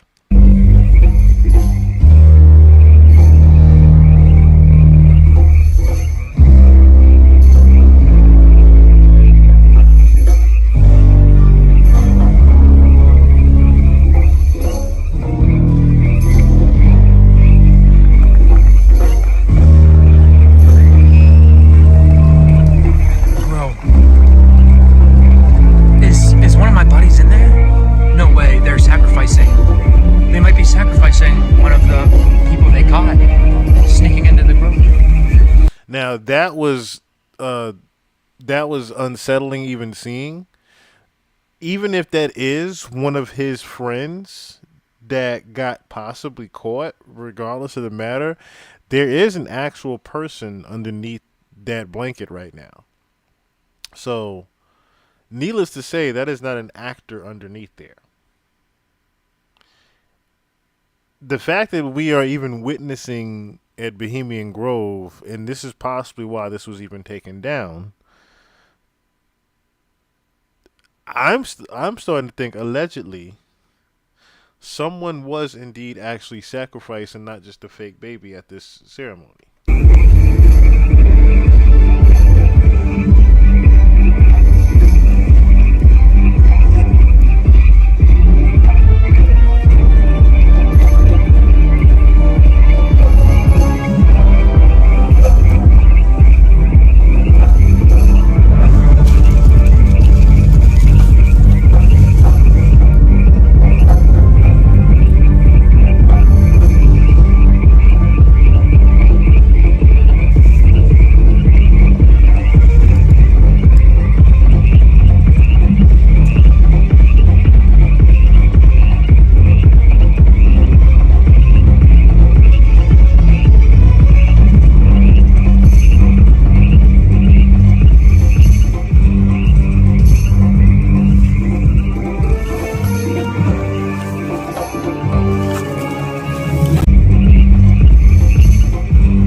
So as you can see, if you can see there's a guy right there, what I believe is his friend. His friend did not get caught. His friend actually, or maybe that isn't his friend, he doesn't necessarily know. I didn't hear him say, "Oh, there goes my buddy." So I'm not sure who this is, but apparently somebody else snuck in there and is right behind that tree. How he didn't get seen, I don't know.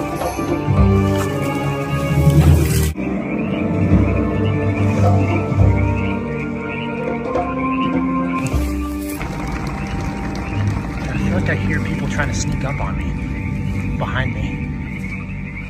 Yeah. What's that? So here's where Dancer pretty much realizes, like, all right, the ceremony's almost done, and they're pretty much securing the premises right now. So they're sweeping the area, literally. They know that someone's there, and they're sweeping the area to try to find Dancer.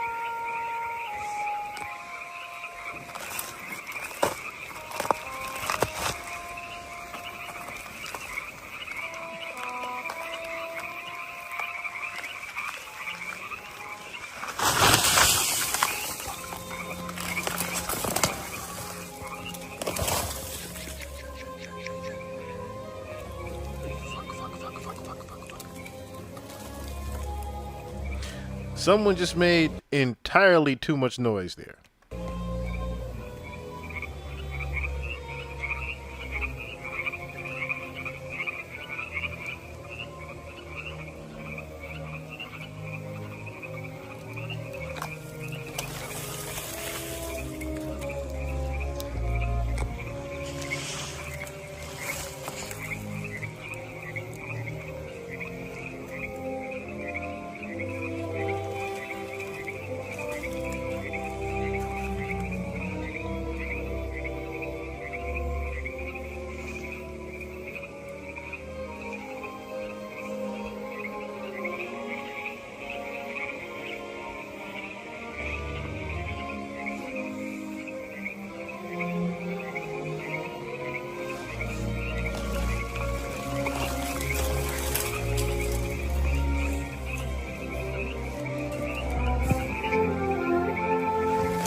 O thou, thus faring across the shadowy tide, in all the ancient majesty of death, no care, arch enemy of beauty, not for thee the tender quick, nor the restful grave, but fire shall have its will of thee, all things may perish with thy dust.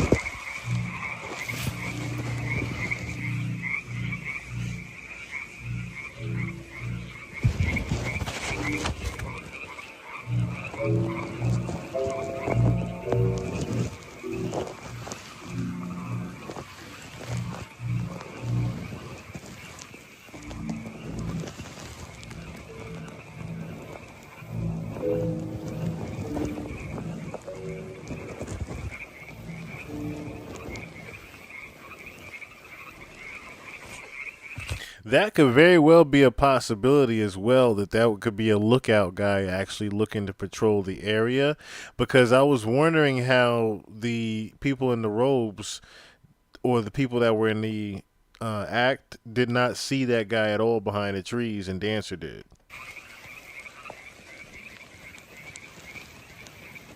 Bring fire!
So if you didn't hear over the host on the microphone, Dancer has now realized that they know that he's up there. And he's pretty much panicking because he's got to get the fuck out of there. The ceremony is nowhere near done, but he's pretty much got to get the fuck out of there because they are now actually searching for him. There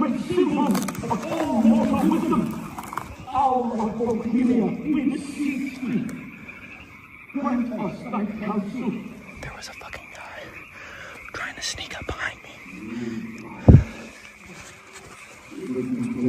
From the world where perish, nourish, and peace shall drive me.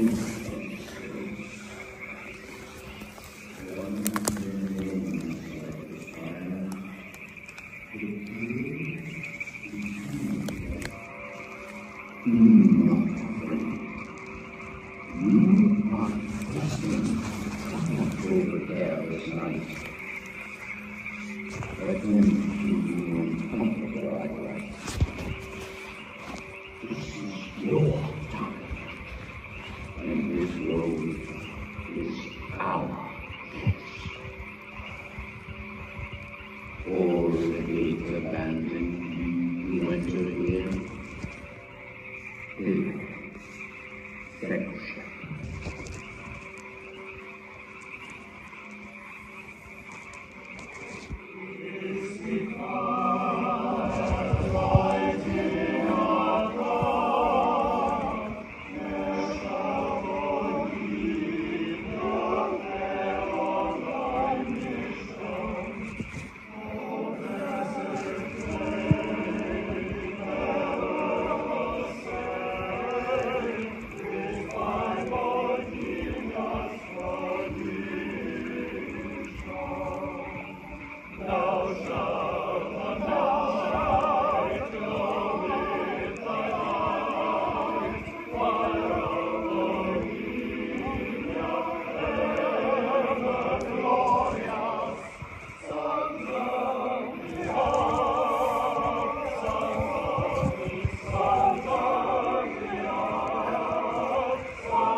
Great owl of Bohemia, we thank thee for thy adjuration. not to be hamadryad. Come forth.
So if you notice, you really can't see too much going on right now because Dancer's literally hiding in the tree.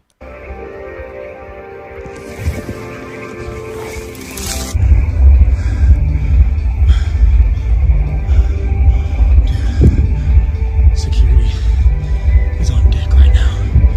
Holy fuck.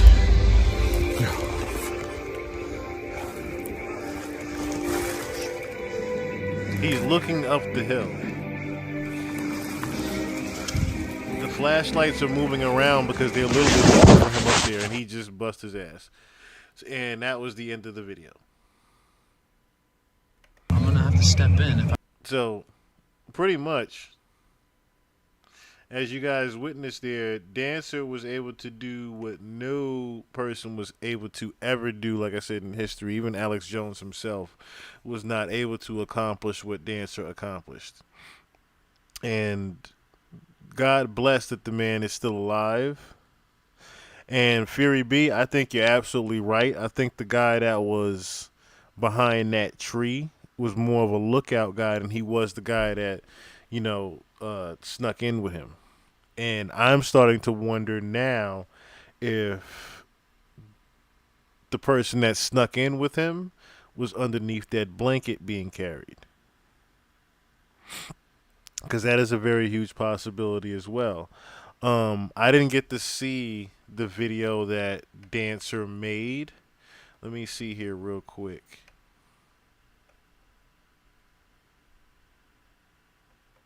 Because it's a real quick video. I'm gonna just play some of it here. Maybe he'll talk about what actually happened. Let me see.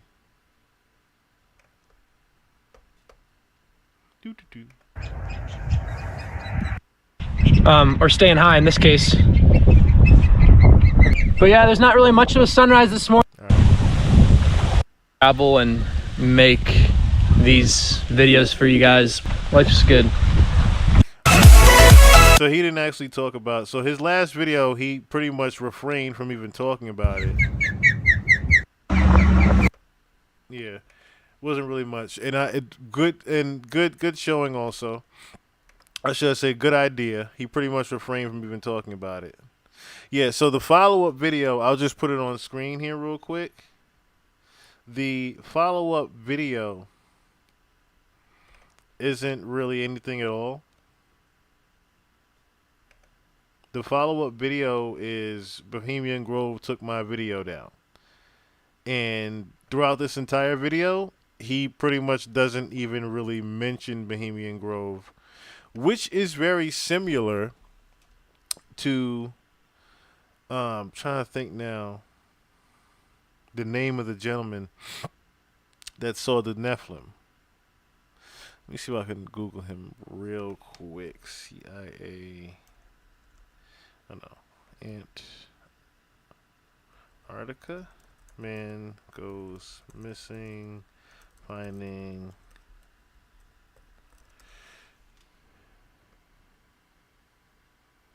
Let me see if this is it. He found giants. Okay. You know what? I know the name of it. And they found him. Andrew Dawson. Okay, so there was a video. If you want to watch the Y-Files, there's a video of this gentleman, Andrew Dawson, similar to Dancer, to where Andrew Dawson had went to Antarctica, and he actually saw Nephilim. He actually saw. See what happened to Andrew Dawson. So pretty much there was a guy that saw Nephilim or giants in Antarctica and filmed it. And a lot of people were thinking that, you know, some people were thinking it was fake, some people knew it was real. But the guy actually caught footage of a giant walking through the snow in Antarctica like it was nothing. And he was driving by and saw him saw the Nephilim actually sitting on top of a hill also one day. And then the next day he went back again and it wasn't there. Instead, there was a post put up there by the military. Now, Andrew also got followed by allegedly the military home. He had went home and pretty much they did an investigation, I would say, behind the scenes on his videos. And needless to say, he ended up doing some pretty interesting things after that, including this particular video where he's got his hands in his pocket, and it was out of the ordinary because he never did videos with his hands in his pockets. And he was kind of looking away from the camera as if he was being forced to do this. Now, when I watched it, the first thing I thought about was this was AI, or this isn't even really him doing this. Months later, almost a year later, this gentleman would be deceased after that finding. So, needless to say, God bless that Dancer is still alive and with us. And hopefully, you know, nothing happens to him in the coming future for his documentations of Bohemian Grove. Because there have been some very interesting and intriguing ones and very helpful ones. I'm going to be back tomorrow. And I'm probably going to be on early, but we're going to definitely dive into Leave the World Behind. I'm probably just going to watch it this evening and brush up on it a little bit more, but we are definitely going to get into Leave the World Behind tomorrow on tomorrow's pod. This was very fun. Like I said, I didn't know if you guys wanted to go to the cremation of care, but we ended up going to Bohemian Grove, and like I said, Trump going to anything national black will, in my opinion, forever be. Yes, land of the frost giants. The land of the frost giants is most definitely a good way to put that. And I think that's something else we need to get into later on, is the fact that there are many, and I do mean many. Hey, how you doing, Miss India Media? If I only I get this doggone Miss new subscriber, Indie Media. I'm gonna get something going for that one day with the new subscribers. Shout out to you though. I do thank you. I truly love you guys. Thank you for subscribing. I have to get the chat to come up here one of these days.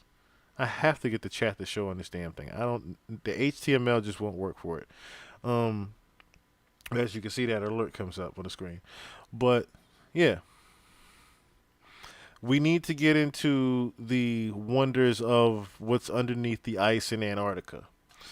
So I did slightly touch on it before on the last pod where there is similar to like the TV show. I know nothing should sound far fetched to you guys after the last few pods where we're talking about reptilians and shapeshifters and shit. Nothing should sound far fetched when I say that there's an actual Stargate underneath the ice in Antarctica, and that TV show that's based upon that is pretty much why the show wasn't too popular, because that is actually some real shit. That there is a actual portal gate underneath Antarctica that they actually fucking use. But we will get into Leave the World Behind as well as that. Well, not that, but we will get into Leave the World Behind and some of the things that are going on in Antarctica on our next one. Till then, I want to give a special rest in peace to Chino XL. That is why you guys got the intro you got today. Rest in peace once again to Chino XL, who passed away at 50. His cause of death has not been announced yet, so I wanted to be respectful and just leave that there. Although I will say it's a little bit crazy and ironic being that Chino XL and Immortal Technique are one of the main, and I mean main people that were for conscious rap talking about the different things as far as reptilians and shapeshifters and shit like that. They were putting that type of shit in their raps. Immoral Technique still does. But Chino XL, for example, is one of those people that was very bold as far as what he politically thought in his rap music. He wasn't just one of the greatest metaphor rap, one of the greatest punchline artists to ever do it. He was politically sound. Okay? So, once again, rest in peace to the great, amazing legend that is Chino XL. And till then, I bid you adieu.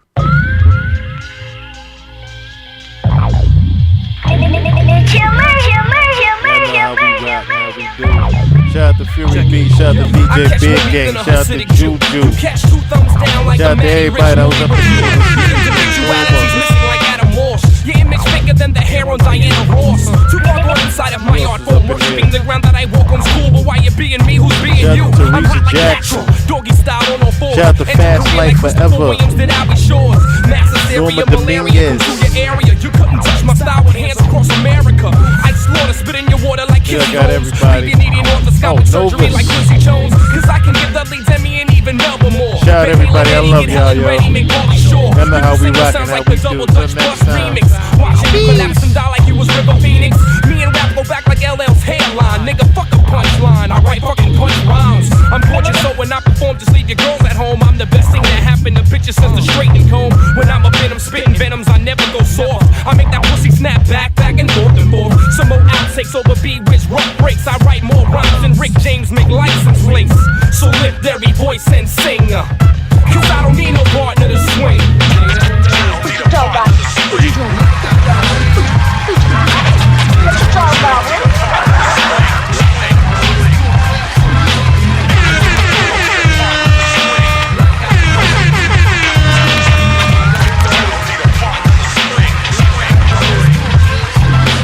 Surrounded by more mysteries than the Stonehenge.